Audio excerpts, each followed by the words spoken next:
Hey there, it's Pete with GCI Turf. Hope you're having a great day today. And I've got to get my beds back in shape. They look terrible. They're unsightly. They're totally against what I teach and preach on my channel. I've just been incredibly busy this year. Haven't had a chance to do it, but we're going to do it today. Now, when I talk about edging beds, it's going to be two different ways of doing it. One is when you use a string trimmer or your weed eater on your weekly mowing or your every third day mowing, however often you mow, I would edge the beds using a weed eater then. Well, about once a year, sometimes twice a year, mainly just once a year, I like to put a mechanical edge on it, meaning use a shovel or a machine to dig that nice, clean, crisp edge all the way around. That does a few things. One, it just flat out makes it look better. Everything's nice and tight and clean lines.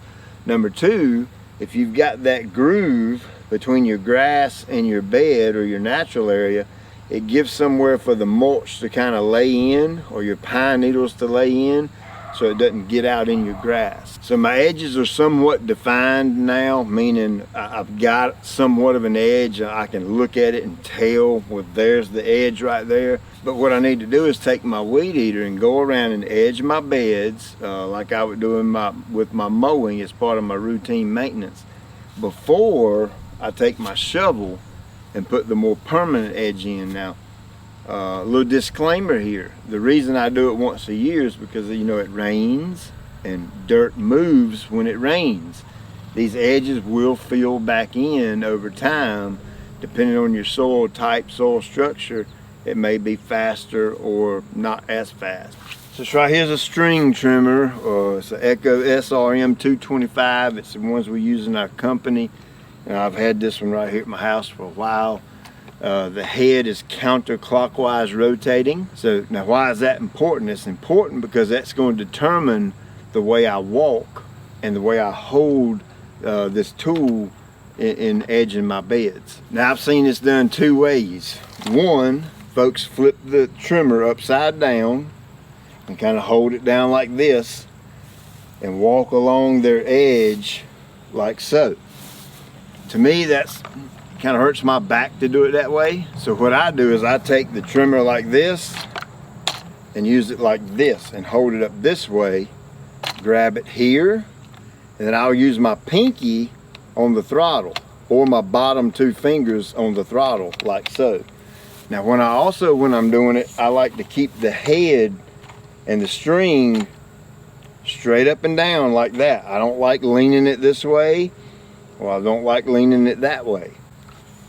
Did you just see that gas drop on my hand? Huh. It's got a little leak somewhere. Now back to the counterclockwise rotation, is that when I walk, whether I do it like this or whether I do it like this, and of course lefties, this is going to mess you up. Of course I'm ambidextrous, so I can do it either way.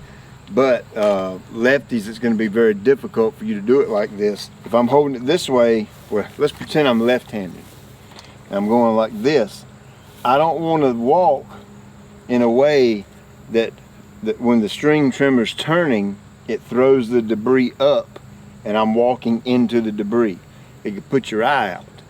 I always want to walk so that when I'm walking away from my edge, it's throwing it back away from me.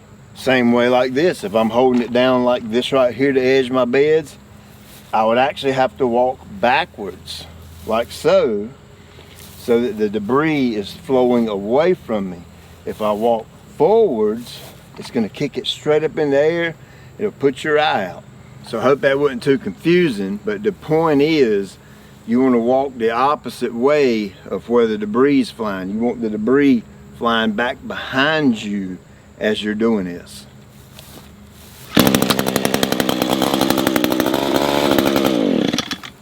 Something else I'll do is I'll always run it full throttle. Now, if you're new to doing this, you might want to back off the throttle a little bit until you get used to it, but I always run it full throttle so I get a very nice clean cut. I always want my string maximized out as long as it'll get. Now this thing has a little automatic cutting tool right here. You can see it's all the way to it. And when I'm edging my beds, I don't gouge the string down in the dirt. I barely let the string come in contact with the dirt, and that does two things. One, I feel like it cuts it cleaner because my string is longer. I'm getting a cleaner cut. And two, it doesn't throw as much crap up in the air.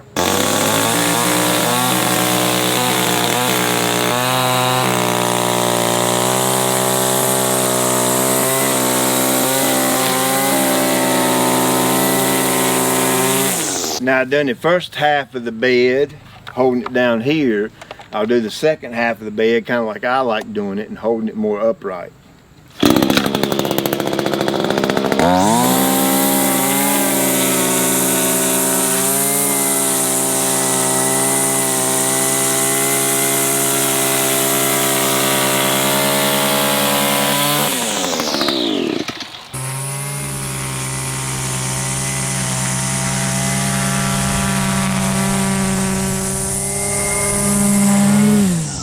Check this out.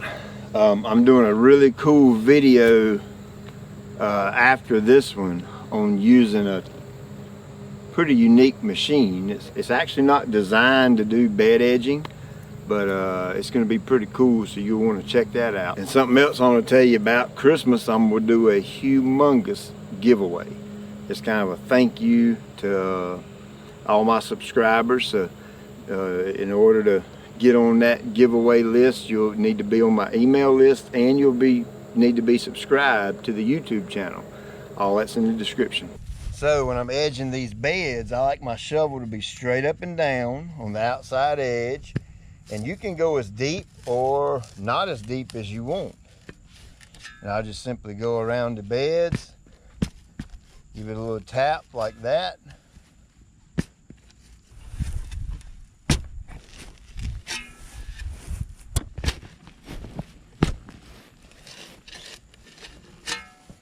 Now once I've done that, I'll come back and then cut my angle on the inside like so.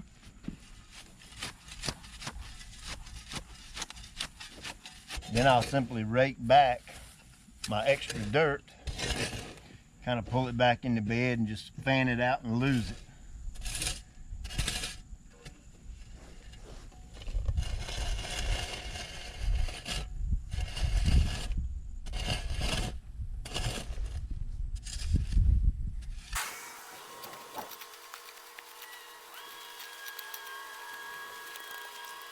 See, one of the cool things about dirt is you can kind of shape it the way you want to.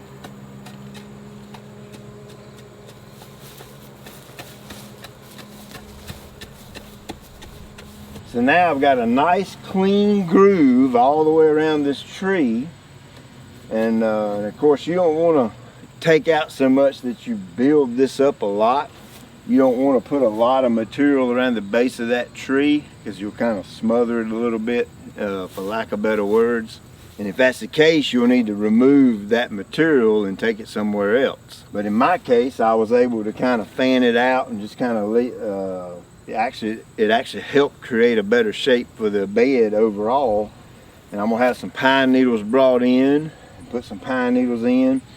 This will give me a nice clean edge to be able to tamp those pine needles down in the edge like that, so that I'll have that nice crisp clean line between my needles or mulch and my grass.